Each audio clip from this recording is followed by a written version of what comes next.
Welcome, Hoosier fans, to this week's edition of Assembly Call Radio, where each week we discuss the most important topics in the world of Indiana basketball. This is our 224th edition of Assembly Call Radio, and it is our 725th episode overall of the Assembly Call, recorded on the evening of August 26, 2021. I am your host, the coach, Brian Tonsoni. And let's begin this edition of the Assembly Call, how we begin every edition of the Assembly Call, and that is with our Hoosier Proud banner moment. And Indiana is the national champion. When it comes down, Indiana will be champion. Smart takes a shot. The Hoosiers have won the national championship.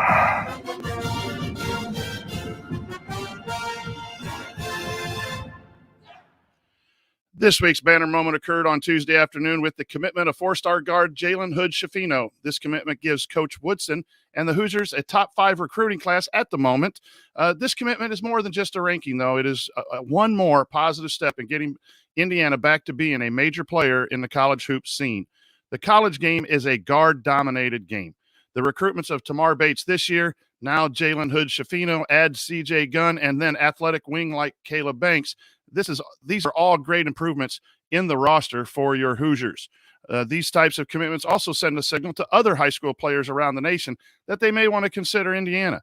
Indiana is in those starting infant stages of being a place for players around the country to come to once again. Good work, Coach Woodson and staff. Keep it up.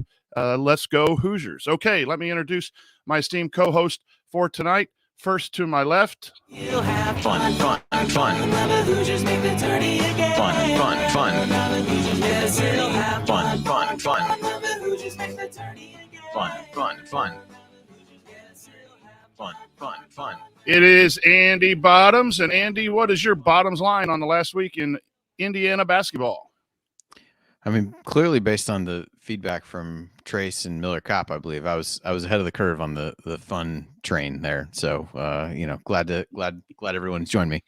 But the big one is obviously the Jalen Hood-Schifino commitment, as you said, and that'll be the bulk of what we talk about tonight. I think a good fit, it seems like, for what Woodson wants to do, the kind of player that he seems to be in the limited amount of tape that I've been able to watch on him. And so I think he gives, as you said, it's a guards game, gives you another really talented guy in the backcourt. Obviously unclear kind of how things will shake out with this year with the, people getting the COVID year, who will or won't be back. But he gives you a really strong piece to build around as you head into next year. And the other thing, I know this is on the agenda to talk about a little bit as well. But for those who didn't see it, Jeff Goodman tweeted out something that a tribute that Parker Stewart wrote about his father who passed away, and ultimately, I get led in some way to him ending up at IU, and just would encourage everybody to read that and kind of gives you a real glimpse into not only his feelings for his father, but just as you started to think about some of the questions that came up after he transferred to IU and people asking whether he would play and things like that. I think you can very much tell from this is kind of a part of his grieving process, but you read some of this in the way that he wrote it and put it together. Just don't think it was probably fair or for anybody involved for him to really even think about coming on the floor last year, even though I think he, from an eligibility perspective, could have. So, really cool. And, one of the first couple of replies to Goodman's tweets came from Brian Walsh and Kenya Hunter.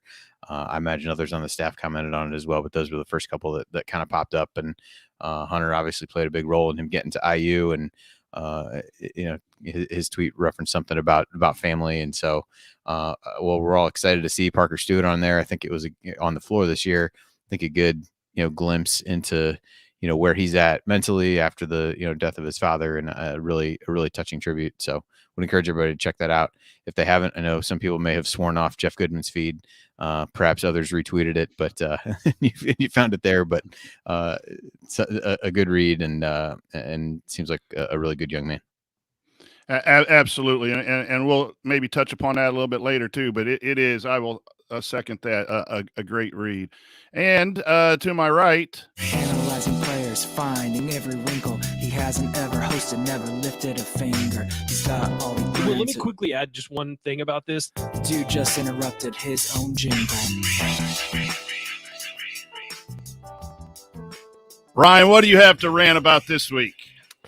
We're going to get into Jalen Hood-Schifino, and I know you guys both kind of indicated and talked about that, but I'd like to propose that we honor Kenya Hunter. I mean, quite frankly, Kenya Hunter's doing a bang-up job. He brought in both Hood-Schifino and Tamar Bates. Parker Stewart, who Andy just mentioned, and Xavier Johnson wouldn't be here without Kenya Hunter. Kenya Hunter is maybe the most underrated assistant I've seen at my time in Indiana. I know people like him, and I know he's been around, and they've talked about him, but he has been huge for Indiana over the past year. And, you've got a third of the team that's going to be playing were brought in specifically by him. He's helped out in other recruitments, and then he just got you a 5-star point guard.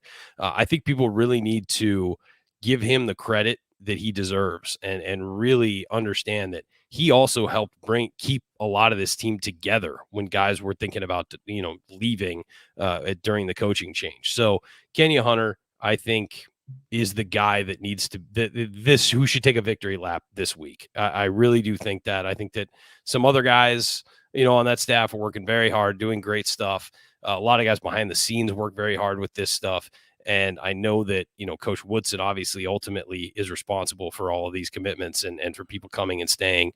But Kenya Hunter deserves a huge hat tip for what he's been doing. That guy's been working overtime. So that's the thing I think that stood out to me the most this week is that Kenya Hunter keeps doing an incredible job. And I think he's very important to the future of Indiana basketball. Absolutely. Okay, here's what we're going to cover this week. Segment 1, some Hoosier headlines and some very good ones. Segment 2, our in-depth scouting report of Jalen Hood-Schifino. And then, of course, we'll answer your questions, all of that this week on Assembly Call Radio. But in case you missed it in last week's Six Banner Sunday or in last week's podcast, we have a new sponsor here on the show, and it's a name that longtime listeners of the Assembly Call will recognize. Ed Fang writes one of the most reliable manuals each year on how to win your March Madness bracket. Plus, he's a Michigan fan, so he's always current on Big Ten hoops. So because of his hoops analysis, Big Ten connection, and friendship with Jared, Ed has joined our show a handful of times to talk Big Ten hoops and the NCAA tournament. Well, for his day job, Ed is the founder and lead analyst for The Power Rank, which he describes as, quote, sports betting with a PhD edge, end of quote. He specializes in football, both college and the NFL, and delivers consistent value to help you with betting, fantasy, daily fantasy, or anything else where having predictive metrics you trust can give you an edge. The best part, Ed's newsletter is free. And right now he's offering a special bonus when you sign up, his report on the NFL quarterbacks who will be a fade in 2021. All you have to do is sign up for Ed's newsletter. To do so, go to thepowerrank.com/AC. That's thepowerrank.com/AC. We've recommended Ed's site even when he wasn't a paying sponsor, so we appreciate him supporting our work with his sponsorship. Ed is a good, honest guy who does good, reliable work, which isn't something always easy to find in his industry. So if sports betting is your thing, make sure you subscribe to his free newsletter, thepowerrank.com/AC. All right, on to some Hoosier headlines. We've already hit the Jalen Hood-Schifino commitment. We're going to talk about that in our second segment, our main segment. Also, 4-star forward Noah Clowney visiting Indiana this weekend, number 70 on 247 Sports Composite. He's also being recruited by South Carolina, Virginia Tech, Xavier, and Clemson. Parker Stewart's tribute to his dad. Go find that, as Andy mentioned in his opening. Just some powerful words, and it just opens up what that young man has been going through. Hoosier Hysteria set for Saturday, October 2nd. Put that on your calendar. And then IU strikes a deal with Brandar, Brandr. Hope I'm pronouncing that right. Brandar Group for group licensing opportunities that allow athletes at Indiana to be able to participate in NIL deals that utilize the Indiana logo, such as, jerseys and posters and playing cards and things of that nature. If the players opt in, Brandar will be doing the negotiating on all of that, and it could pave the way for future college sports video games, which need to come back. Yes. Even as an old man, I learned a lot about the football roster, trying to put names to players, and now that'll just be there. So That's a good thing. So, gentlemen, I'm going to send this to Ryan. I've seen Hood-Schifino be a 5-star, and I've also seen commentary where he's a 4-star. Is he right on that edge in the mid-20s? He is. Yeah, Okay. he's right around. I think on the composite he's 24th, and usually it's between 20 and 25 5-stars every year. It really depends on the year. It's a little in flux because Imoni Bates just got added to 2021, so that kind of changes the 2022 class. And Jalen Duren also just reclassified. Of course, they're both going to Memphis, but I think that it is sort of he's right on that edge. I would call him a 5-star because I think he's in that range. He's not a top 5 guy who looks like, he's going to be on campus for 8 months. I don't think he's that guy, but I believe he's a 5-star. I think he's right on that edge. And I think by the end of this year, he may be even a little higher than he's currently ranked. Andy, anything on those headlines? You've already mentioned the Parker Stewart tribute. Anything else grab your attention? I'd be curious to see the Noah Clowney visit. What, if anything, comes of that? IU's getting some good momentum on the recruiting trail. Seems to be another high upside guy, ranked 70th, I think, in the 247 composite. So, just is it another opportunity to get that going? That obviously leads to some, roster management questions or things like that, which I think we might have some questions about later. But just kind of see if they can keep that momentum going with him. And the licensing thing, I haven't been able to read too much about it quite yet, but I know when Connor from Home Field was on with Scott on Crimson Cast, they had talked a little bit about the Taiwan Mullen shirt and some of the process behind that, and how specifically they weren't able to use the IU logo and really had to there was no doubt who it was or anything like that, but potentially opens up some other things there. I don't know how the money gets divvied out in some of those kinds of scenarios, but interesting there, and maybe opens up some other avenues as guys are looking to do shirts or other things like that. So kind of curious to see where that goes as that continues to evolve. Hey, one thing about Clowney, I think that people are underestimating a little bit how important his recruitment is. Indiana does not have a quote unquote big guy in this class, and he would be more of a big guy than, say, Caleb Banks. Caleb Banks right now, if you go back and watch my scouting report on him, I think he's a post guy right now. I don't think that's where they want to play him. I think they want him to be more of a sort of OG Anunoby kind of out on the wing, but you're tall enough to help out in the post guy. Whereas Clowney is more of a 6'9" post who can step out, and they don't have one of those guys with CJ Gunn, Hood-Schifino, and Caleb Banks. They need a bigger guy for some depth. And I think it's very important that they land him. Obviously, he's from South Carolina, and Clemson's on him right now. That's the hometown favorite. I don't know where he's leaning, but this visit I think is pretty big because I think Indiana needs to find a big guy for the future, just to be able to say, hey, we've got a plan in place to develop some post action heading down the road. And what might be shocking breaking news for the Assembly Call listeners, the chat mob, I'm officially announcing that I will be attending Hoosier Hysteria, one of my all-time favorite things to go see. But I'm anytime I can get a chance to get eyes on Coach Woodson coaching and seeing what things are going on and a lot of new players, I can't pass that up, a chance to see it live. And I think they'll put it later in the afternoon because there is a IU football game on that Saturday. So I will be down there to watch at some location the IU football game, and then find my way over to Assembly Hall. So chat mobbers in the area that are also planning to do so, get a hold of me, and we'll plan a impromptu meetup. So to sit around and watch some football, and then maybe go together and sit in the same section in Hoosier Hysteria. So anything else, gentlemen, on these Hoosier highlights? No, just wanted to call out Brian in the chat said when you hear someone booing the dunk contest, you'll know who it is. So yes, we will. Absolutely, we will. That's when I go get popcorn, drills. Run Brian. line drills. That's right. Put them on the end line. 3-man weave. Let's go. Yeah. Let's 3 down, go. 2 back. 3 down, 2 back. Let's go. That's right. All right. Coming up on Assembly Call Radio, it's time for Ryan's patented in-depth scouting report on Jalen Hood-Schifino. What does he like most about his game? What are the question marks? Stick with us here on the Assembly Call.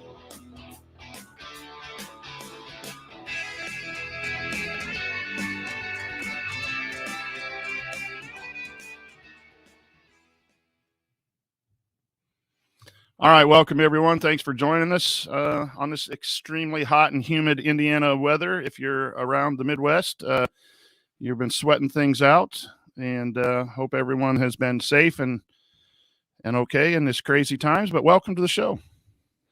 Hey, is my audio okay? By the way, sound okay? Yeah. Okay, just making sure my ears are plugged so I can't hear it, and it sounds a little garbled. So I'm just. My audio's working this week. You sound Ryan, much better so- than you did when we chatted the other night. So you're yes, yeah. It's all kind of clearing out. And for those who don't know, I've been pretty darn sick. For the past week, just a head cold, no COVID or anything. You can still get sick with other things. Found that out this week the hard way. I hadn't been sick for a year and a half. It was kind of incredible, but Madeline had it last week. I got it this week. It was not pleasant, not a fun. I basically slept. I think it was the first 2 sick days I've taken from work in like 3 years. I'm taking vacation days and stuff, but not like actual sick days. And I pretty much just slept on Monday and Tuesday. That's all I did. But feeling better. I talked to these guys Monday night, and I did not sound good or look good. So, for those people who are heading to Iowa next week, check out the Hoosier Huddle Twitter page starting on Monday. I think they're going to tweet out locations and stuff about a tailgate. Hoosier Huddle is going to host it. I'm not hosting it on the road. I'll start September 11th hosting our tailgate, which all of you are welcome to. But it's in a parking lot west of the Kinnick Stadium. I think it's the top donor parking lot. Somehow they secured a pass, so they won't be happy to see us. But we'll give you that information and how what we're doing and bringing and what you could bring if you choose to, or just to stop by and say hello. Parking lot's open 6 hours before, and I will probably be there about 8:30 in the morning for a 2:30 kickoff. So there'll be plenty of time to stop by, but be watching that because they're going to take care of all of the details. So that's a little announcement for everyone. Yeah, hard to believe that's what week from Saturday now. Yep. Is that right? I've been corrected. Apparently, Clemson did not make Noah Clowney's top 4. Again, I've been sick, so I have not been paying attention. So that is correct. They did not make it. The South Carolina and Clemson were going after him hard, the last I heard, but I guess they didn't make the Final Four, so that helps Indiana. It's not about staying home. So continuous good news. Yeah. But India, he's a very important he's a very important one. All right, we ready to get going? Andy, we're just going to go back and forth. I'm going to throw it to Ryan for opening comments, and then you take the first question, and you can go any way you want with it, and then we'll just kind of play off what we want to know or anything from there. Okay. So that's what's planned for the next segment. All righty, here we go.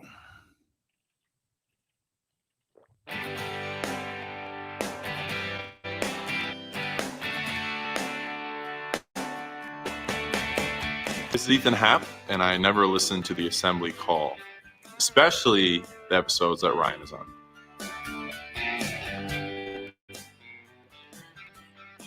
Welcome back to the assembly call. Well, Ethan, we really don't give a crap because we're really having a good summer. Sorry. So, Ethan, if you do want to keep up with all the fire hose of information that comes out almost every day about IU basketball, and it's crazy, and it's been crazy during this offseason, and it'll get crazier here in November, we've got your back. We send out a free weekly email newsletter on Sunday mornings. It rounds up the most important and interesting IU basketball stories from the previous week to keep you up to date on your Hoosiers. Over 8,000 of your fellow IU fans are on the list, and we want you to be on there too. So go to join.assemblycall.com to subscribe for free right now. That's join.assemblycall.com. You can also text IU to 66866. That's IU to 66866. Okay, I'm the coach, Brian Tonsoni, here with Andy Bottoms and Ryan Phillips, and now it's time for our all-star scouting report on Jalen Hood-Schifino. Ryan, your just summary, overall thoughts of the most recent Indiana Hoosier commit. Well, I like him a lot. A lot of times these are, hey, this guy does this well. Here's a caveat. His development's going to be very important. Jalen Hood-Schifino is a fantastic package right now for Indiana. He's still got a year until he's going to hit campus. He's for those who don't know, he's listed as a combo guard. I think he's more of a point guard out of Montverde Academy, which is a basketball factory. So if you're playing there, you're getting a pretty good player. He's a 5. He's on that, we talked about earlier. He's kind of that border of a 5-star, 4-star, high 4-star or a 5-star. I like him as a 5-star. I think he is number 24 currently on the 24/7 Sports Composite. I see him possibly moving up a couple spots as this year goes on. I think he's getting better. He's listed at 6'5", 210. At some places 6'4", but in the 6'5", 210 range. I think he's every bit of that. He's not one of these guys where they are fudging his height and weight. I think he's built. I think he's got a great frame on him already. The first thing that stood out to me is he's not. He's a point guard. I think, as I said, instead of a combo guard.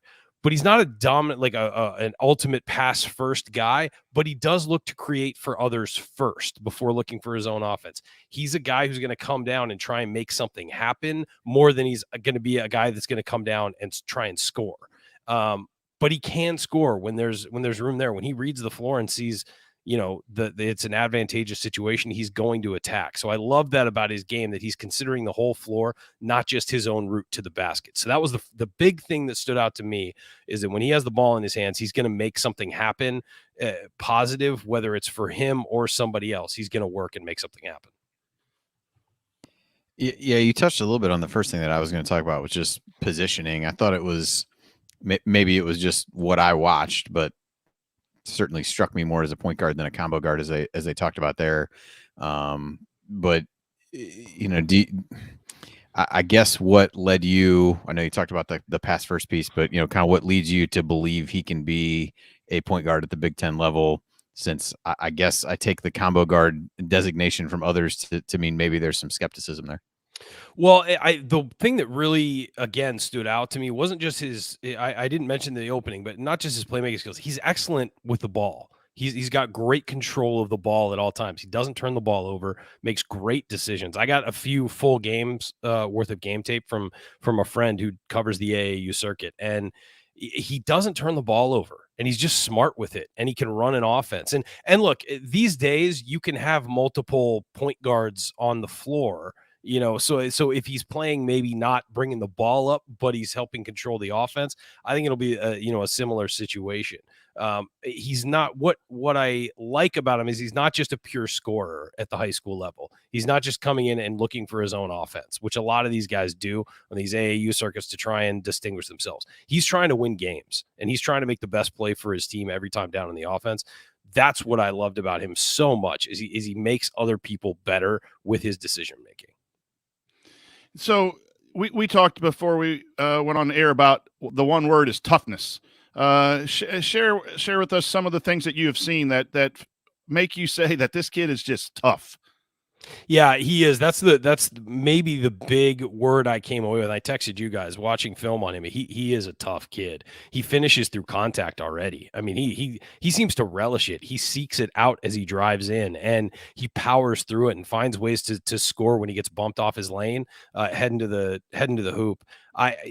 We talk about athleticism a lot with high school players, and how you develop it. You can develop it more at the next level, at the college level. They can unlock athleticism, and that the other thing we say about him is every high school kid needs to get stronger. Well, he needs to get stronger, but he's already really strong and has a great frame and is built for a high schooler. He is impressively built, and he's not deterred by contact, which is very rare in high school, especially for a guard. I think post players can, they're used to playing through contact. But as a guard who's going to control the ball, he doesn't get bumped off his dribble. He doesn't get bumped off his spot when he's cutting.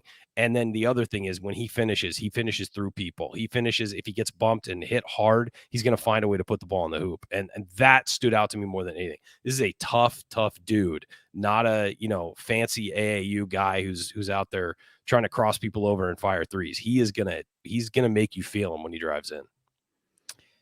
So it's required that anytime a guy commits to IU, we have to figure out whether he can shoot or not after the last few years. So the requisite question is what's the prognosis from the shot doctor on his long range shot, at least? Well, I'll start with the mid-range, and because it relates to the long range. He loves a mid-range jumper. This kid will attack the free throw line and pull up. He'll attack, a couple feet to the left or right of the free throw line and pull up. And he's a guy, and coach will kind of understand what I'm talking about here. He puts the ball on the inside of the rim more than he hits nothing but net. Like, he is just getting the ball, on the favorable side of the rim and getting it in. He is not a sharp shooter. He's not a Jordy Hulls who's standing out there and hitting nothing but net. Which is great if you're a scorer. It's more of a scorer's mentality than a shooter's mentality. I like him the way his shot form is in pull up. I think when he moves out to the 3-point line, his shot form is decent, good ball release, good rotation. But I do think it doesn't go in as much as it should. And I think it's going to be a repetition thing for him. I think that this looks like a guy who maybe got a little strong, got a little taller than he was used to, and it kind of threw off his long-range shot form. I think it's going to take repetition, refinement, practice. He doesn't have bad shot form, though. He's just not right now. He's not a knockdown three-point shooter. And I know we've heard that about guys in the past going to Indiana, and we're just kind of like, oh, no. But he's not bad. It's not ugly. It's not Christian Lander where he's completely off balance and off kilter shooting the ball. It's not that. The ball just isn't going in the net as much as it should. And I think that, again, that's just going to be practice, refinement, and everything. But I do think that the positive thing is he hits mid-range shots. So all he has to do is take that and start extending his range. And I think that will be, a positive, an easy positive development for IU to work with moving forward with him. Okay, then the key question for me is, how does he guard? You're gonna love him, Coach. You're gonna love him. All right. His length and size really helps him defensively. People talk about him being able to guard 1 through 4. I think 1 through 3 really legitimately, especially at the next level. In high school, he can probably guard 4s and 5s and whatever he wants at 6'5". But the thing I love about him is he's not an elite athlete. He's not an elite leaper. He's not, the fastest guy on the floor. He's quick, but he's not the fastest guy on the floor. What he's great at is going side to side. His lateral quickness is excellent, and that's what helps him defensively. He's quick with his feet. He has the building blocks to be an outstanding defender, and his size alone will wear on point guards. At 6'5", 210, you got to imagine he's going to put on weight in college and maybe even grow a little bit. He's going to be able to wear down opposing point guards. He can pick up guys full court. He does that on film a number of times and sticks with them. I mean, he has them in his hip pocket. He's right there. I think that he is going to be able to impose himself on opposing point guards and be quick, stay with them, and also outsize them. So this is a guy who can be an excellent, excellent defender. And I already think the instincts are there. As I've said, his high basketball IQ, the way he distributes on offense, that translates to defense too. He knows it. I think he's not as good off the ball right now from what I saw, but he hasn't had to be in high school because he's playing with such talented players that he really only has to worry about his guy and let everybody else worry about theirs. I mean, he's playing on an absolutely loaded high school team and program. So I would say I just think that he'll need some time, again, working in a set defense, working in help side and things like that, and just getting better off the ball. But right now, as an on-the-ball defender, I love him. I think he has incredible upside as a defender. Off the ball, would you agree? I thought he had a knack for the ball, and that might be that he could play off someone, in high school, even though he was at a high level of high school play. But I saw him a lot of times just make reads where the ball was going to go or a loose ball, and he stuck his nose in there and got off it to the break. Yes. And that's basketball. That's defensive intelligence. Yes, it's got to be set defense at the college level. He's got to add to it. But there's sometimes you can't coach that where guys just find those loose ball. There's an instinct to him. I think he has it on rebounding too. I mean, he's not going to be an ace rebounder because that's just not what he does. But I think that he has a knack for knowing where the ball is going to wind up and go find it. Defensively, I agree. It's the same thing where sort of he'll hunt the ball a little bit. That can get you into trouble if you hunt it too much, and it's a fine line to walk. But you are correct. He has some instincts for going to find the ball. Again, I think that developmentally, this is the big thing for him moving forward, is going to be dedicating himself to that end. And I think because I think it's the kind of thing where if he focuses, he can become an all-conference defender. I mean, like easily, especially given, again, his size and his lateral quickness. I think that comes easy. So as you kind of project forward, obviously we don't know roster-wise what opportunities there will be, but what kind of role, based on either your best educated guess of who will be around and who won't, but what kind of role do you see him taking as a freshman? And he's not, as you mentioned before, one of those top 5 guys who is only going to be there for 1 year. Yeah. So what does his role look like in year 1, and maybe what is that trajectory based on what you see so far for what he'd be over the course of 2, 3, however many years he might end up being at IU? Again, it depends on who comes back. You're right. But I mean, I would not be shocked if a couple guys leave, he's the starting point guard next year. I really wouldn't be, just to get him on the floor. And if he's not starting, he's going to be very quickly off the bench. And and especially it would help if they had guys who can move off the ball, then maybe like a starter caliber guy who can bring the ball up with the first unit and then with the second unit, move off the ball and be more and take more of a scorer's mentality.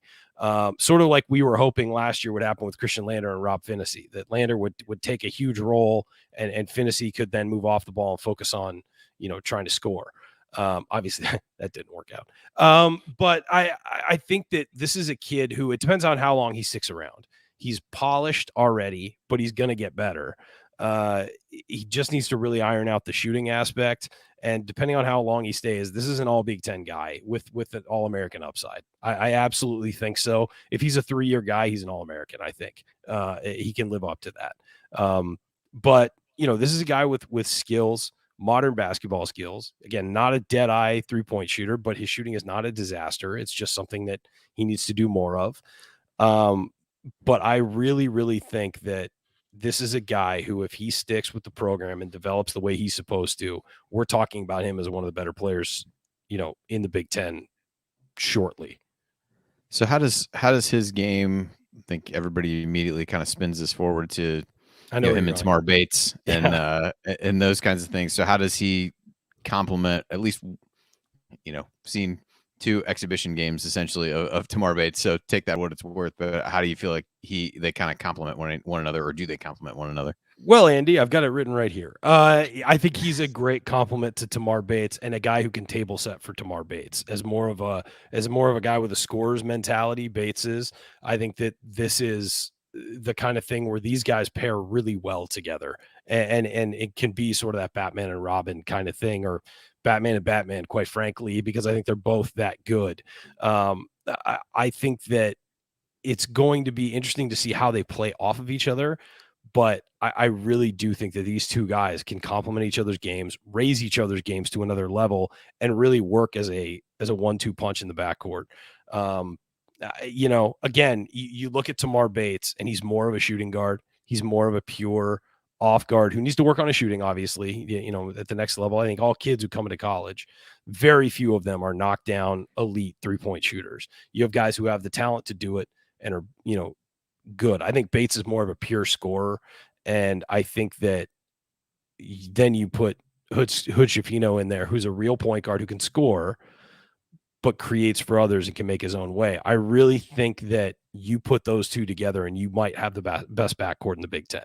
That's how good they are. And really put those guys together, let them develop together. That's why I think he starts next year, because I think Bates starts next year. Not this coming year, obviously. Hoosier fans, I'm talking 2022. I think Bates starts next year, and I think it's one of those things where you put your 2 most talented guys out there at that position, at those positions, and you just let them sort of develop that partnership.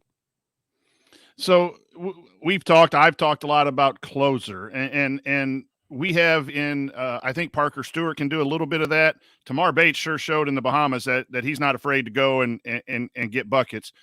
Does Hood-Schifino possibly grow into that role where it's, he can do some stuff late shot clock and when it's crunch time, put the ball in his hand, and, like you say, he's not a great shooter, but he can score and he takes contact.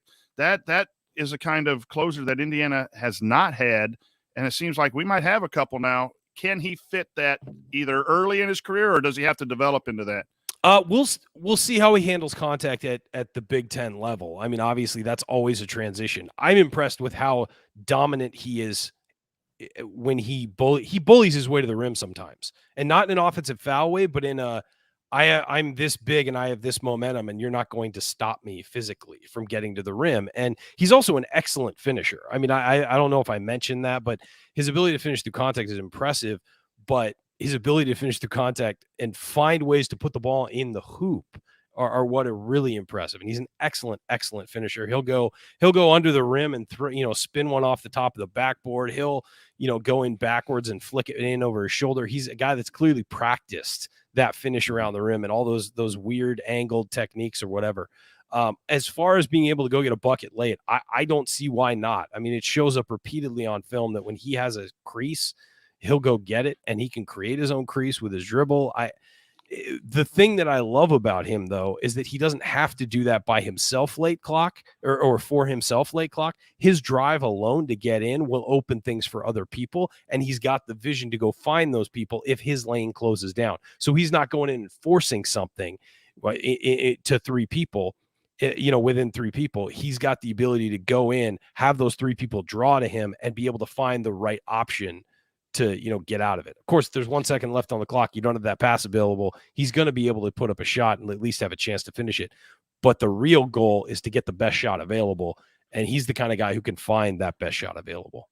And to wrap up this segment, explain to all of us the importance of getting people from IMG and Mount Verde. Yes, there's good basketball all across the country, including in the state of Indiana. And I'm a coach here in the state of Indiana. It's really tough and great coaches. But that's another level of play that when you get guys from there, they're even more ready than the guys we see here that come out of the Lafayettes or the Bloomingtons or the Indianapolis areas that we like, and they'll be good ball players. But the Montverde and the IMG is a whole nother league. Yeah, so a lot of the kids that play in, let's say, Indiana high school basketball play really tough schedules in AAU. They play really tough teams, really talented guys. Then they go back to the high school level, and it's not a relaxed situation. It's not like they're just mailing it in, but the competition isn't as consistently good. You go to IMG or Montverde or Oak Hill or one of those famous basketball academy type places or sports academy type places, and you are consistently playing the top competition in the country, and you are forced to keep your game at a certain level.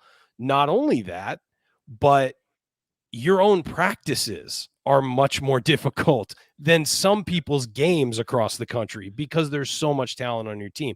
So the gap that those people have to bridge to the college level is much, much narrower than it is for, say, somebody who plays at Lafayette High School or wherever, Bloomington South. It's just a narrower gap. They adjust better. I mean, you saw Tamar Bates in his first college action, showing up in the Bahamas and going for 13 points and not looking scared against a professional European team and professional players because, quite frankly, he's faced guys who are going to be better than those guys he's playing. And so I just think that it leads to guys not being afraid when they go to the next level. And it's natural as a freshman to struggle, and battle and have to fight to get better and better and better. But these guys who go to these top level schools know what they are in for at the next level because they practice against it and play against it every day. If you're at a regular high school in Indiana, you might have one or two other guys who wind up playing college basketball, and rarely are those guys playing in the Big Ten. So that's the difference. And that's why Indiana hitting these schools is important. I know we all want to have a roster full of guys from the state of Indiana, but going and getting these guys who are going to step on a college campus and not be afraid to go up against the competition that you're facing every night in the Big Ten, that's enormous. And it really changes the ceiling on your team because these guys are ready to go when they step on campus. Absolutely. Jalen Hood-Schifino is coming to Indiana. That's good news. We'll see him in the Cream and Crimson in a year. So coming up in our third segment, we'll do some subscriber shout-outs, answer your basketball questions. Plus, we don't have a mediocre question, but we do have a mediocre shout-out for Jay Horry. So stick around with us here on the Assembly Call.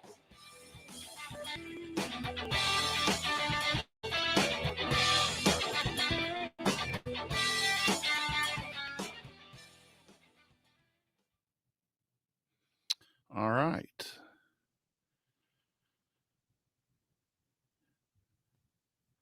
Very good. Very good. Yeah, I like him. I like him a lot.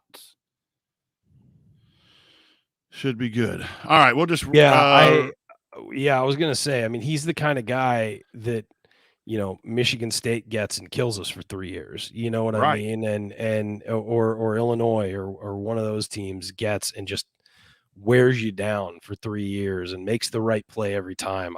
I love him. And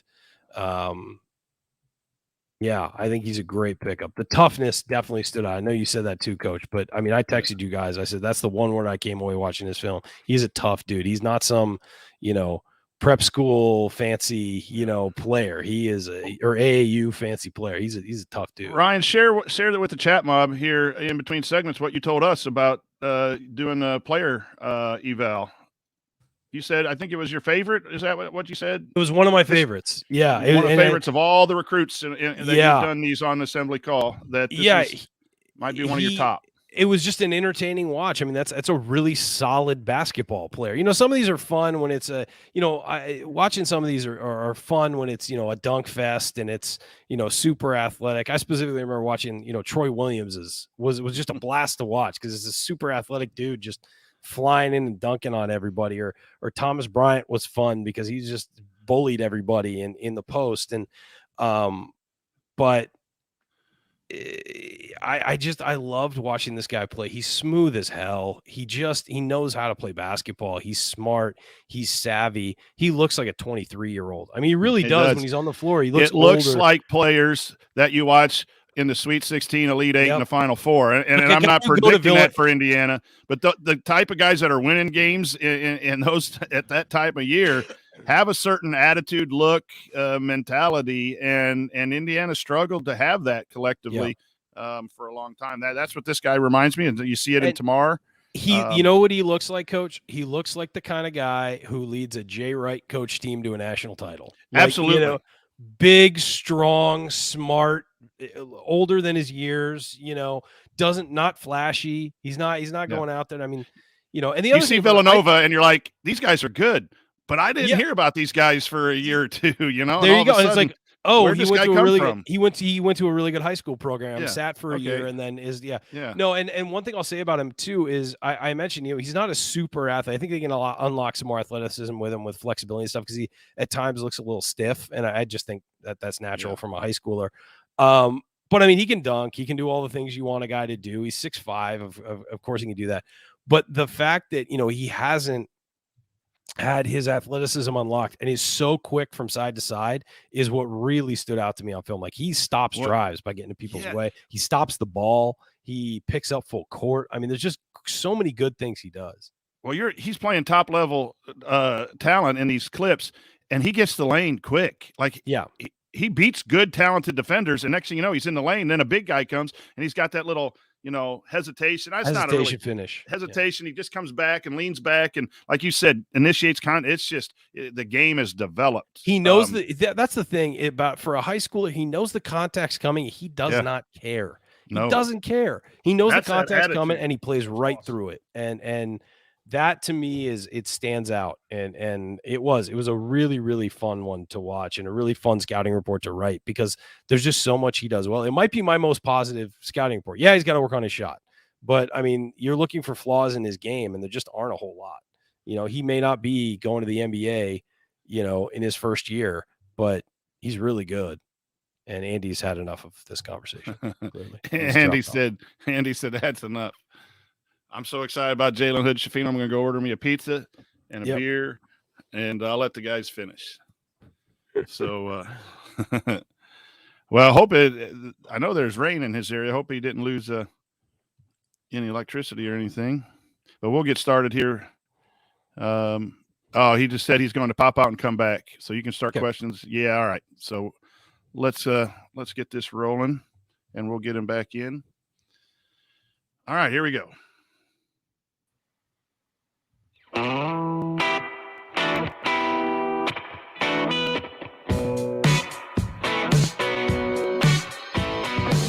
This is Nick Zeisloft. I never miss an open three, and I never miss an episode of the Assembly Call.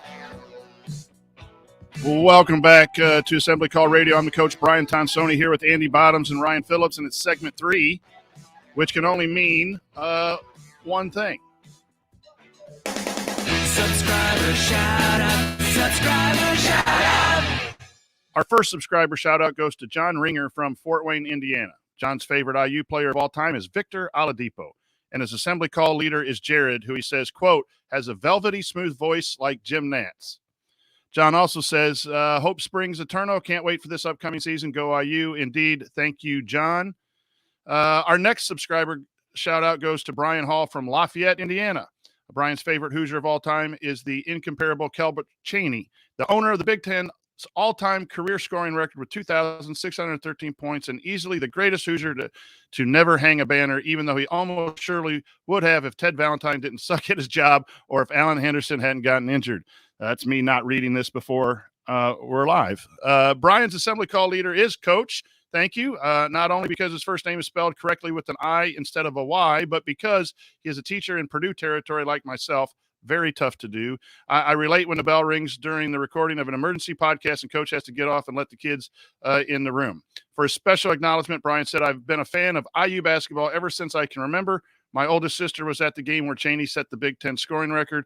I was at the senior night when Coach Knight said his comments about being buried upside down so critics can kiss you know where. Very nicely said. I just said that they could kiss his ass. But he also stormed the court when Kirk Haston hit the buzzer beater to beat number one MSU, and he watched IU beat Duke in the Sweet 16 from Kilroy Sports on my girlfriend, now wife's 22nd birthday. It has been depressing watching IU sink lower and lower the past few years, but listening to the assembly call puts it into perspective and looking forward to a bright future for the Hoosiers. Thank you out to both John and Brian. Okay, now it's time for the rest of our questions. All questions came submitted via our private IU basketball discussion community, which you can learn more about and join at assemblycall.com/community. And we have we don't have a mediocre question, but we do have a mediocre shout out. Congrats to Jay Horry for taking a new position. He is now the Chief Compliance Officer position at a $4 billion investment firm from Winthrop here in Indianapolis area. So that's a pretty good move for him. Jay, hope you still have time to be mediocre with us in your new gig, but congratulations. So let's go to the questions. We're going to start first. This was in the community as a post and then reposted again. Kathy Amos, who is going to be at the Iowa game. Her and her husband are going to meet up with us. Looking forward to that. But she talked about this Overtime Elite, which is a private league based in Atlanta, I believe. And what is the impact of groups like this? You had the G League team, and now you have this Overtime Elite where they're going to sign contracts with high school kids, I believe, and they will forego going to college in order to get them ready for the NBA. Who wants to take a shot at what kind of impact, we'll go to Andy, that you believe this will have on the college game? I really think with NIL, it'll be even more negligible than it kind of was before. I think there's a certain number of, unless the number of players who go that route gets to be substantial, then I just don't, losing 4 or 5 kids a year to stuff like that doesn't really alter the college game all that much. And more than that, now I think this came up with some of the Imani Bates stuff with Memphis, that they could basically come in from an NIL perspective and they're going to be able to match, if not better, the money that they would make. Cause that's really the argument for it. I'm not, there's a competition argument, I guess, to be made, but some of these, I think they struggle to find other, teams to play. And some of that still remains to be seen, like what that part of it looks like. So I think the NIL helps it combat the monetary aspect of it and really feels like it should be minimal unless something really changes based on what we've seen so far. I mean, some of these have existed and you're losing, I think, 5 or fewer guys to them at this point. So I don't think it's I don't think it's going to be a huge drain on college basketball. Yeah, it'll be interesting to see what happens. A lot of people said that the G League route wouldn't be a big deal. And then 2 top recruits, 2 guys who were drafted in the top 7 played for the G League Ignite last year, and both came into Summer League looking like professional basketball players because guess what? For a year, they were professional basketball players. Jalen Green and Jonathan Kuminga both looked fantastic in Summer League. And I think that the question isn't going to be about the money because now you can make the money at the college level. The question is going to be, coming out of high school, do you want to go play professional basketball and make a comparable amount of money to what you could make at, say, Duke or one of these schools? I will say Jalen Green is going to be the poster boy for going to the G League because he looked like a high schooler in high school, a really good high schooler, probably could have been a fantastic one-year college basketball player.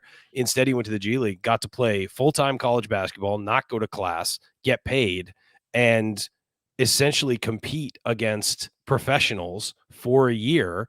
And then he got drafted number 2 overall and went into the summer league and was the best player in the summer league. And it's, that development curve is what I think is going to be attractive to kids more than, and their agents and whoever is advising them, more than the money specifically. Now, do I think that there will still be guys who opt to go to college because of the exposure you're going to get from college basketball and the money you can make? Yeah, but you're playing 40 games again against lower level competition. It could make your transition to the NBA a little bit harder than if you go play professional basketball. So again, it'll be interesting to see how this plays out. We don't know. We're in uncharted territory. Kids could start to decide, hey, I can make more money playing basketball for a year at Duke than I can playing in the G League, because of how large a platform I'll have there. Or Indiana or any of these big, college programs. So again, it'll be interesting to see how this plays out. It's definitely new territory. And everyone's just kind of feeling their way through it. Yeah, one of the questions was too, they're signing some younger kids too. It's not just kids that are going to college, some high school kids. And I don't know if they have to complete their enough credits and graduate early in order to go, or if there's a component for this OTE to have them complete their classes, virtually or whatever.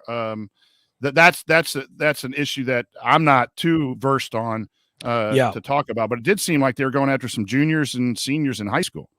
Yeah, I think they're trying to get ahead of the curve, honestly, with that, and just not be approaching guys as they're already committed to colleges, which is what the G League essentially sold guys who were committed to. Hey, back out of your commitment, come play professional. But I do think that the overseas route, playing in Australia, places like that, has been appealing to some guys who could have gone to college because, again, you're playing professional basketball. You're treated like a professional. You're living like a professional, something you can't get in college where you have to go to class and have minders and all of that stuff. Someone in the chat mentioned that they do think they can complete their high school coursework at these leagues. They've hired people to come in and make sure if you have some credits to get.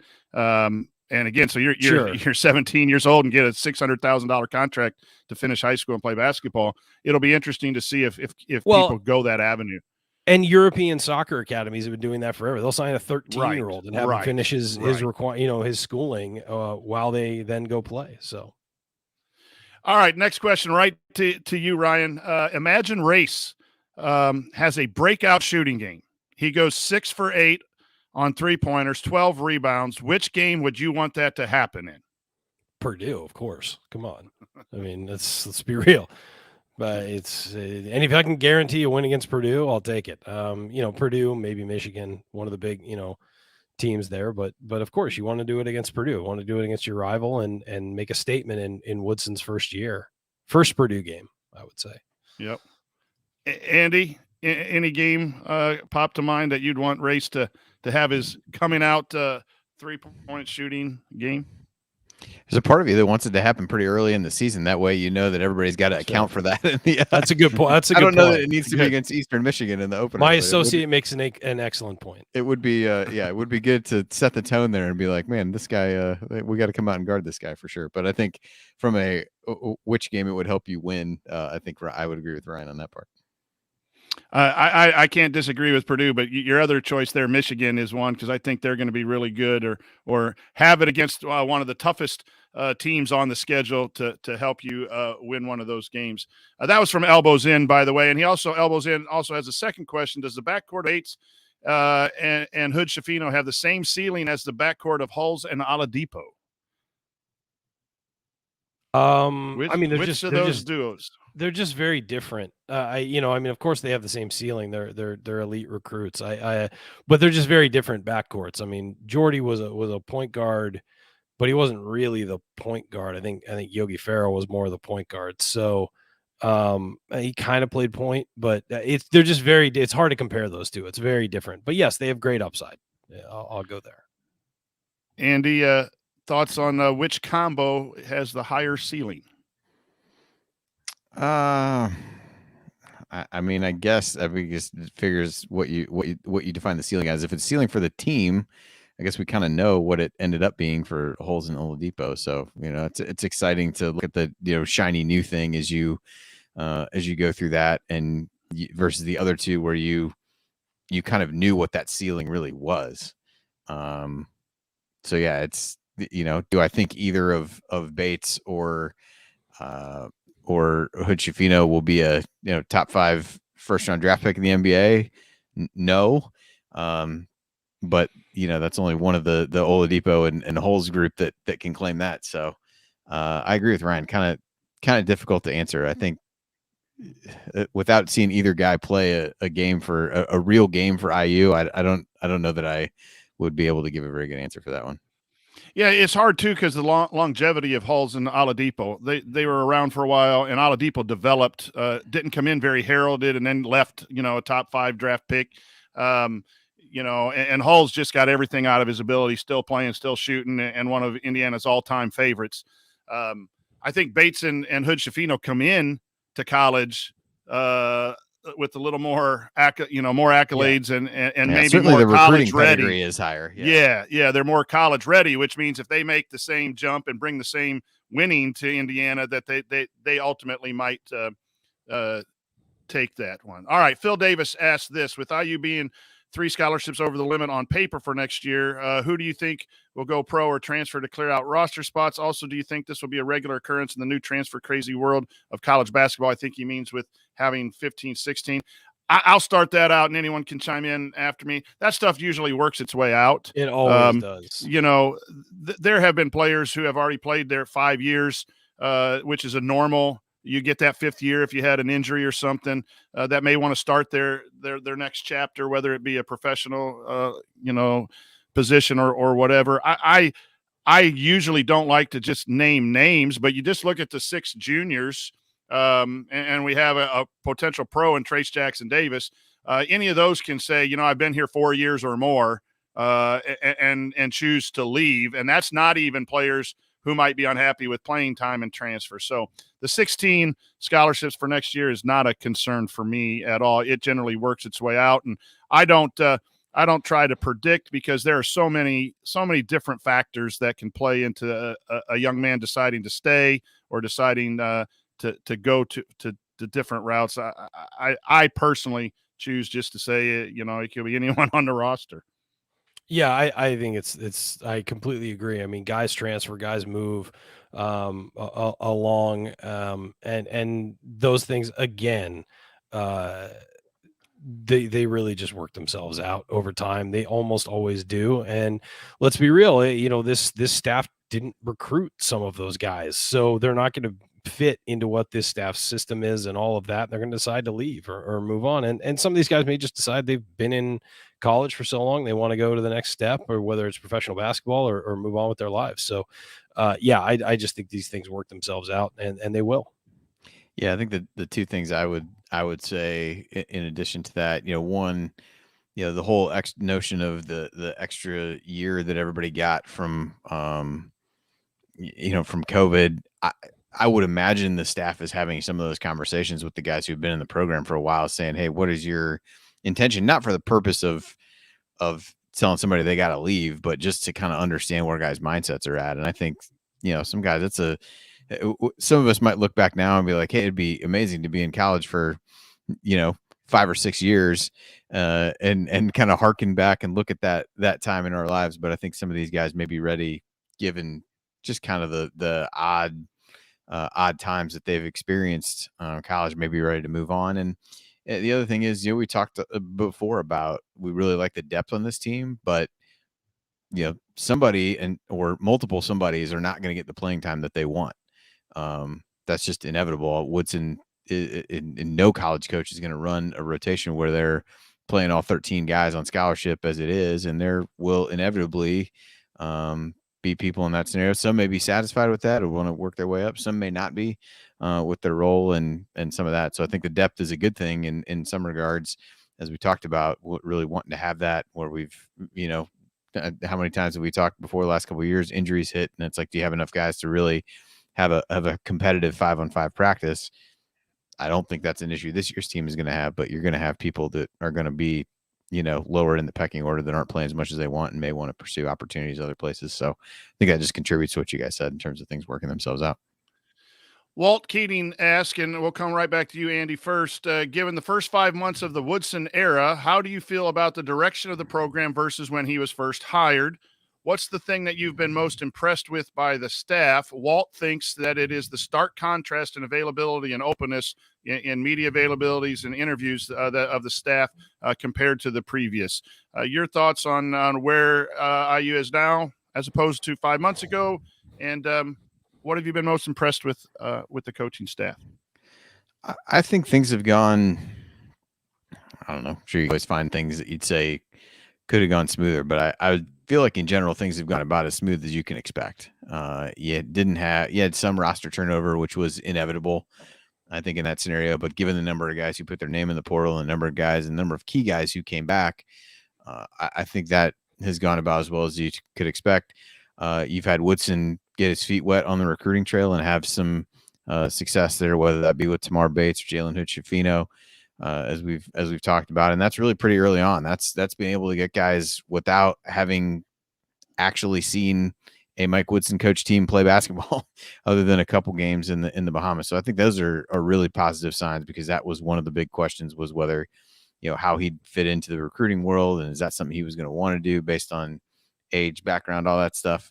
So I think those questions have been answered pretty well. I think what you know a little bit about from the Bahamas games is what kind of defensive style you can expect from the team. I think we know a little bit less offensively from those games, just based on his comments before and what they'd really put in. So I think things have gone really well in that regard. And I think the staff, Ryan mentioned Kenya Hunter earlier. I think, he's a guy who deserves a lot of credit for that, both from a recruiting standpoint, but also from, he and Mike Roberts were the guys who were put in those, I forget what they call them, but kind of interim roles to, stay connected with the players during that time period. And I think you really have seen, there wasn't obviously momentum as you ended the last season, but I think you saw, he's a guy that's been able to bring some continuity, and a guy that players really seem to like, recruits really seem to like. So I think that's been really important, as other guys have kind of come in around him, but he's at least been a link from the past to the present, if you want to think of it that way. Ryan, your thoughts on the program? Has it changed since Woodson was hired, and what are you most impressed with? Yeah, I think I've been most impressed with how they sort of hit the ground running. And I think that, people like Thad Matta have a lot to do with that, just kind of directing them the right way. I think the most impressive thing so far has been retaining all of his players. And Andy mentioned that. I think retaining all of the key players, except for Armand Franklin, really brought everybody back, and getting Trace Jackson Davis to come back again, most impressive thing that I've seen so far. And then, they've had some wins on the recruiting trail. They've had some losses, but they've had some wins on the recruiting trail. And I think just going to the Bahamas and having a successful trip, I think the idea to do that was a huge win for Indiana, especially given, the need to acclimate so many players and to a new system and to each other. And then, coming out and winning games and starting some positive momentum. I mean, there've been positive momentum throughout the offseason, but that was maybe that may have been the most important thing, was just getting, some actual wins on the court to sort of say, hey, no, we're developing this. And obviously, I think in the grand scheme of thing, the most important thing is the players seem to be really enjoying themselves, which is a departure from the past, safe to say. I would say, we've hit this over and over again, that a lot of people had some, optimism, but it was guarded when Woodson was first hired. And so the change from that is that, a lot of positive momentums, a couple blips you hear about with this recruit or that recruit. And that's going to happen when you have a new coaching staff, and especially someone transitioning from the NBA. Nothing big has, blown up yet. And that's good. You're going to have some losses down the road. You're going to have some issues, but the most impressive thing, Walt, I will agree with you. I like the fact that this staff seems to be open, more open. There's a push from Indiana to be more open and share things. I think the most impressive thing is just the influx of talent in getting these transfers in. And now with the recruits, it just seems like we're getting closers, potential closers, toughness, guys that I just thought the roster wasn't as strong as it could be in the last few years. And I think that the rosters and now and going forward are better. That's what I'm most impressed with. So I'll take this next one real quick. David Spoonmore says, is Coach Woody doing any routines with Cliff to keep him or get him in good health?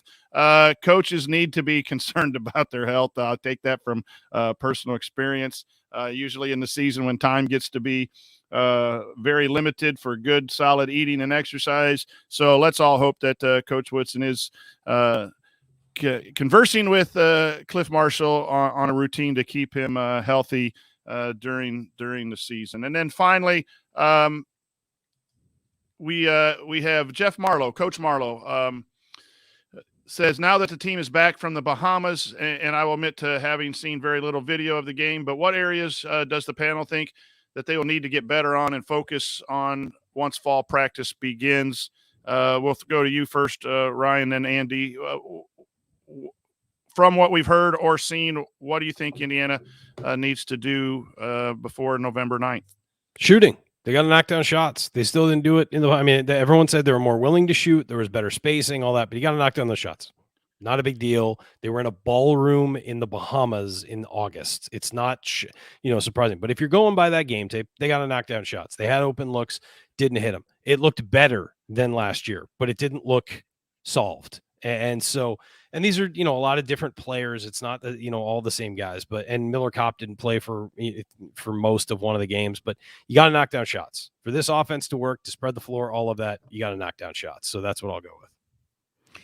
Yeah, I lean the same way. I think some of the shooting concerns are a little bit overblown, just given the background. I mean, when they show shots of some of these places, I remember some of the first times I started holding some of these preseason tournaments in places like this, in these ballrooms or whatever, and they would pan back and show it. It just seemed like such a weird setting. And you can even kind of tell the looking ceiling at it, is the really shooting, low. Yeah, the shooting background is there's really nothing. So I will hopefully not overly optimistically attribute a little bit of the shooting to that. But I think more generally, I think installing the offensive concepts that they want to run. Woodson said that explicitly before they left, that they had focused predominantly on defense. They put in a couple things offensively, but really want to establish that, that culture of defense, which was clearly just to get into coach's good graces. But I think, that will continue to be a focus. It's not like defense will not continue to be a major part of what they do. But I think just being able to get a better idea of what they want to run offensively and just the reps to be able to do this. We're all really excited about the new guys, but the reality is that in game situations, sure, they're playing, open gyms, if you will, and doing some of those kinds of things, but really getting into game situation, getting that continuity and familiarity with one another is going to be big to build up, so that it's a little bit less of thinking, is the guy going to be here? Is the guy going to be there? And kind of knowing and reacting to what one another will do. So I think that will just come with time, and just something that, based on the amount of time that the coaches have had to work with them, they wouldn't have had a great opportunity to do. But I think as you look forward to the season, that will really help, because that feels like the part of the games in the Bahamas that was lagging behind. But based on what they said the focus had been, you get what you emphasize, that kind of thing. I think you got what you emphasized defensively, and now it's going to bring the offense up to speed.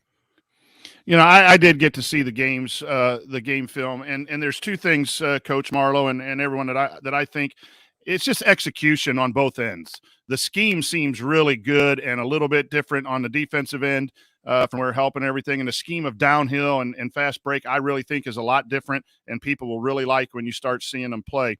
But on the defensive end, I struggled with really trying to figure out their ball screen defense, and I think sometimes they weren't sure, and that might be new, and that might be why Coach was starting with defense. It seemed like they still got some areas to really work on their ball screen defense. They were aggressive. They X'd out on the backside when they overhelped off that. But it just seemed a little bit tentative on the players. They got to get better in executing that.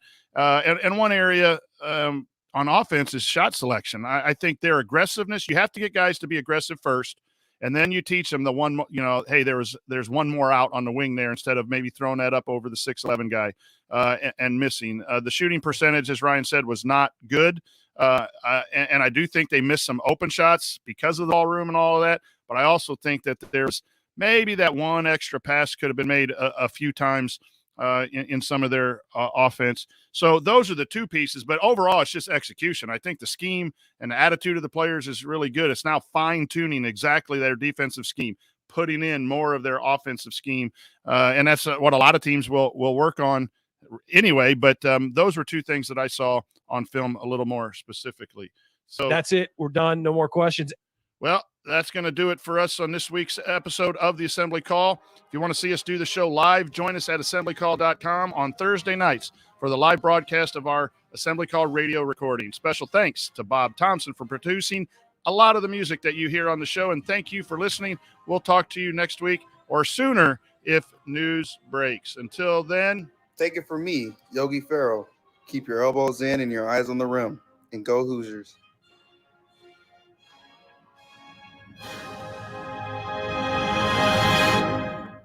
Thank you. Thanks for coming out. You might get beat today, but each day you got to get better. All right. Thanks, guys. Good show. Yeah. Good one. Thanks, Coach.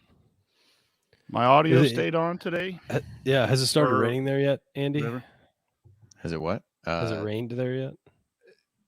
No. Well, I mean, it did earlier, but it didn't do anything. It's just as miserable after the rain as it was before it. So we got a downpour yesterday, and the grass is still brown, and the ground is hard, and it just evaporated, I think, as it hit the ground. It's been so hot. Yeah, it's crazy. Exactly. Oh, well. Well, Andy, any concerts coming up for you and the missus? We had gotten tickets for my daughter to see Thomas Rhett. She really likes him. Mm-hmm. So that's supposed to be, it was supposed to be last summer is when it was supposed to be. The new date I feel like is sometime in September, but I don't remember exactly what it is at this point. Deal. We're on a week to week, well, more like a day to day basis as the getting everybody back to school and in the swing of things there. So that's the only one that we got. And Hannah's soccer, is she? They winning in the heat, or they only played one game. The other team postponed the game this week because it was going to be at 5:00 and was going to be hot, and then they play again on Saturday. So still 1-0 in legit games. So see if they can keep it going. She knows a bunch of girls she's played club with on the other team that they play on Saturday. So that'll be interesting. Nice. Well, that's always Ryan. What's in store for you on the fun side? Well, Madeline is going to a music festival this weekend. So I'm on my own. My parents just left for the East Coast. So I'm on my own for dinner, which is a shame because I love just going when she's out of town or she's busy. I just love going, hey, Mom, cook me something, So Exactly. it's gonna be odd. But yeah, basically just counting down. We're going to Italy September 11th through the 26th. Nice. So just counting down to that, really just work and try and get everything done before I shove off, which will be a blast.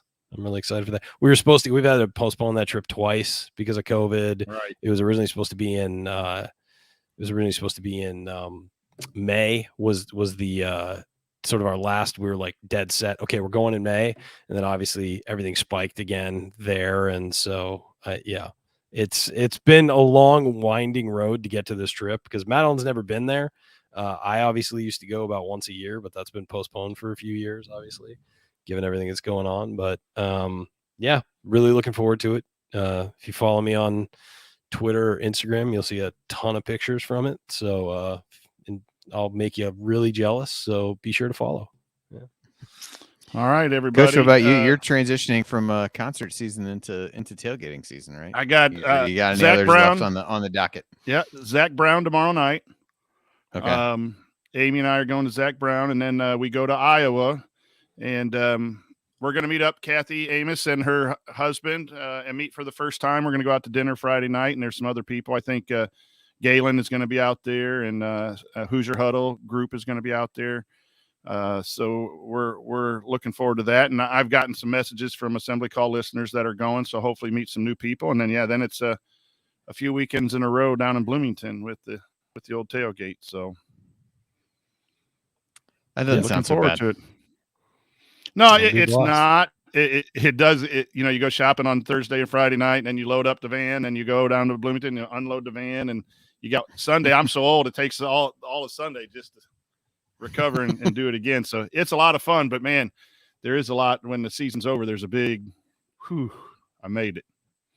Yeah. So sure. Absolutely. But it's good time. So, Awesome. All right, everybody, I got to get this file sent off. Later on, guys. Thanks, chat Thanks mob. for watching. Be safe. Have a great week, and we'll see you soon. All right. Bye, Sounds guys. good. Thanks, everybody.